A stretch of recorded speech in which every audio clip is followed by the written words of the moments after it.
I think I'm probably no different than anyone in this room, frankly, or any of the people that I've met this week especially.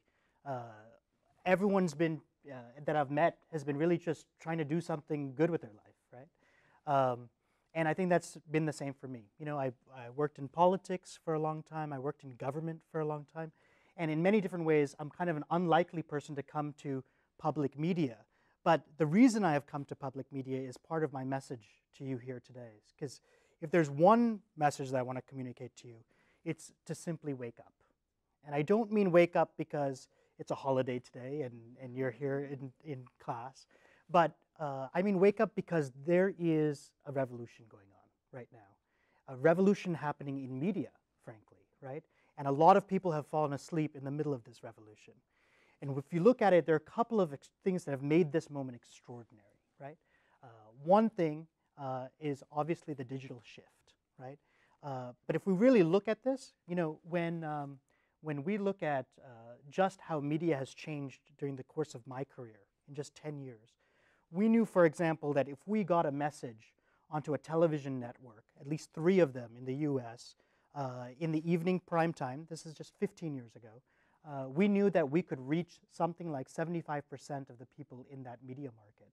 Well, today, obviously, there's so many more channels that it's much more difficult to move a message that way. But if we really kind of widen the lens a little bit, this technology shift has made all kinds of things happen, right? So, I think I was just reading the other day how maybe about 70,000 4-year-olds in the US have now actually created their own user-generated content on the internet. 4-year-olds, right? The introduction of this new platform called Twitch. Has anyone heard of Twitch? Twitch is this platform where over 500,000 people are logging every day just to watch other people playing video games. So really the experience now of gaming has become like a professional sport. There's actually even one university in the US that has actually a varsity, a team that does video gaming. And apparently that it's actually bringing in more revenue into the university than many of the athletic programming there, right? So another big change, I think, really worth noting has been this relationship with video itself, right? If we go back, even 100 years when photography was first invented, right? People could take a picture and print it. There weren't very many pictures being taken every day. And now if we look at it, there are over 300,000 photos being taken every minute, right? It's the smartphone. It's changed the relationship with video and photos. As a matter of fact, people don't really print photos anymore, right? It's all digital. And if you think about the new platforms that people are using, Snapchat or Vine, literally video is being transmitted and it's being deleted as soon as it's being watched. So video has become disposable. But here's the thing. This change is actually picking up in speed.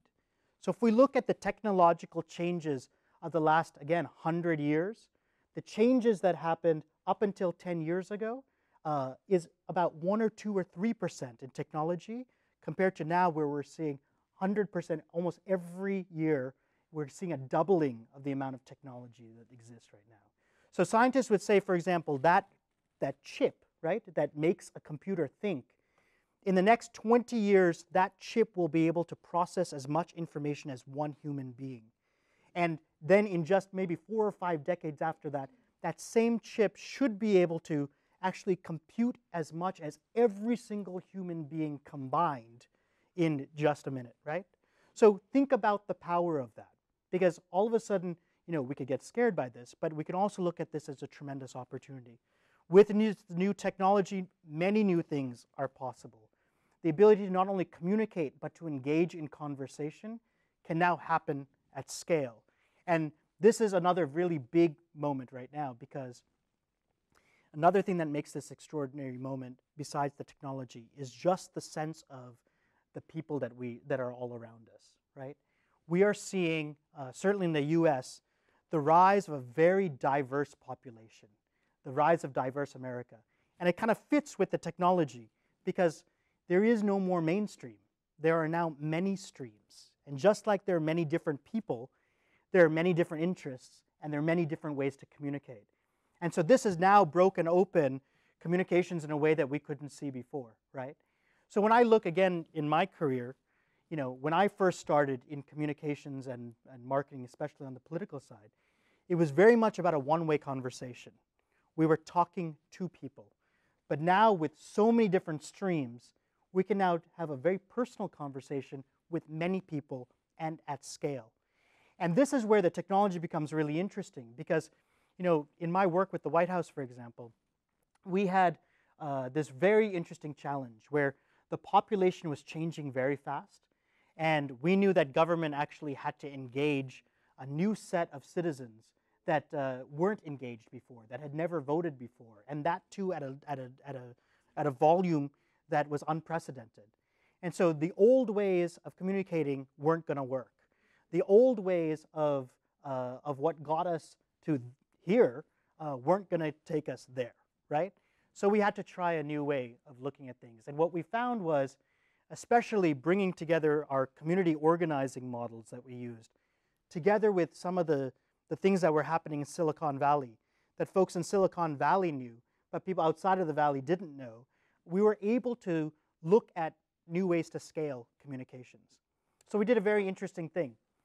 Before, if you looked at the work the White House did, they'd go into a community, into a city, they'd deliver a speech, maybe it was a panel discussion, they'd do some question and answer, and then they would leave.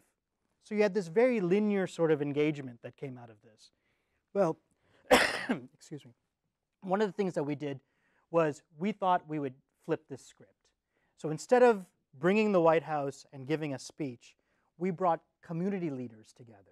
We brought network leaders, people who had strong followership. And we went into a city, we brought 500 of these people together, and instead of giving them remarks, we actually said to them, what are the issues on your mind? And we literally wrote all the issues on a board and then split the group up over the next 8 hours to actually have small conversations about each of these topics. But for us, it wasn't about just that conversation. It was how was that the start of a much deeper engagement? So we asked them all 3 questions. Number 1, what is the problem? What are the barriers? And what are simply the next steps in dealing with that issue? So people would get together by, let's say, around education. And all of a sudden, because the White House is convening this group, state and local officials, business leaders, all the different community leaders who cared about education all came together to have this conversation. So a few things happened. Number 1, a partnership between stakeholders that never really communicated around this common issue that they all care about.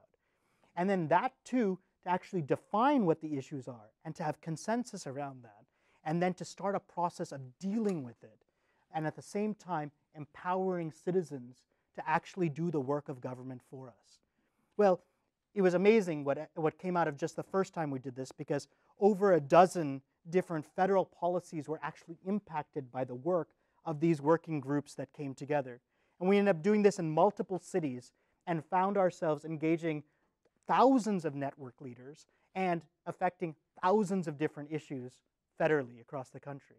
But what didn't change here is this idea of deep engagement, of really letting people drive the dialogue and drive action around the topics that they were self-interested and really believed in.